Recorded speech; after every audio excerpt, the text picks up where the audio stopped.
Fascist Sheikh Hasina বলেছিল শেখ হাসিনা পালায় না। শেখ হাসিনা মাত্র ৪৫ মিনিটের আন্দোলনে, ৪৫ মিনিটের ব্যবধানে দেশ থেকে এমন ভাবে পালিয়েছে, পৃথিবীর ইতিহাসে এত পলায়নপর প্রধানমন্ত্রী আরেকজনকে পাওয়া যাবে না। শেখ হাসিনার অপরাধ কি ছিল?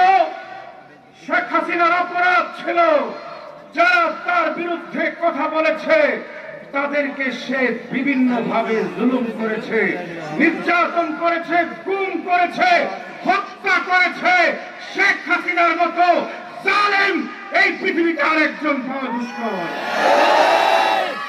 শেখ হাসিনা আর কি করেছিল? ইসলামের মৌলিক জায়গাটাতে আঘাত করেছিল। শেখ হাসিনা সমকামিতা আমদানির চেষ্টা করেছিল। শেখ হাসিনা ট্রান্সজেন্ডারের মতবাদ বাংলাদেশে বাস্তবায়ন করতে চেয়েছিল।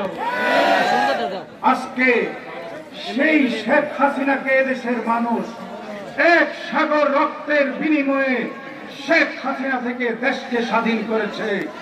ডক্টর ইউনূস প্রধান উপদেষ্টা হয়েছে। আমরা ভেবেছিলাম ইসলাম বিরোধী কোনো কাজ হবে না, কিন্তু আজকে দেখছি শিক্ষা বিষয়ক যে কমিশন করা হয়েছে সেই কমিশনে যারা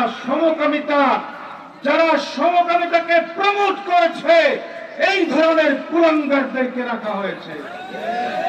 আমাদের জিজ্ঞাসা হলো শেখ হাসিনাকে যে কারণে দেশের মানুষ দেশ থেকে বাধ্য করেছে, যে সকল অপরাধের কারণে, তার মধ্যে একটি হলো শিক্ষা ব্যবস্থায় ইসলাম এবং ইসলাম বিরোধী কার্যকলাপ সে প্রতিষ্ঠা করতে চেয়েছে।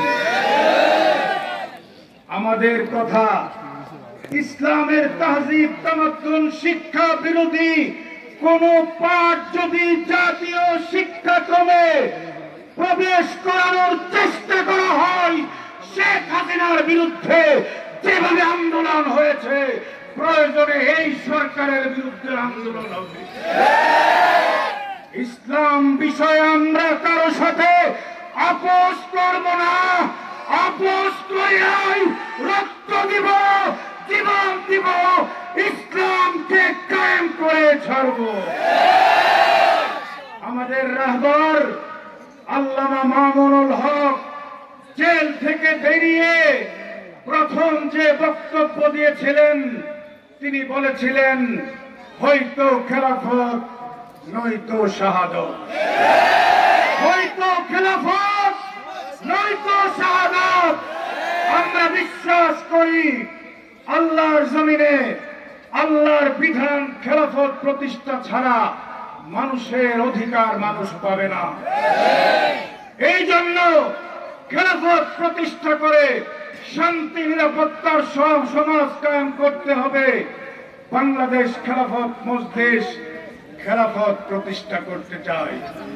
আপনারা কি আল্লামা মামুনুল হকের এই আন্দোলন, খেলাফত প্রতিষ্ঠার আন্দোলন, বাংলাদেশ খেলাফত মজলিসকে শক্তিশালী করবেন?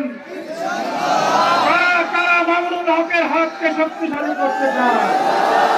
জামালপুরের মাটিকে বাংলাদেশ খেলাফত মজলিসের ঘাঁটিতে রূপান্তর করতে হবে। আমরা ইসলামের পক্ষে আছি, দেশের পক্ষে আছি, জীবন দিতে হলেও জীবন দিব। কোন শত্রুর সাথে আমাদের আপোষ নাই। আল্লাহ আমাদেরকে তৌফিক দান করুন।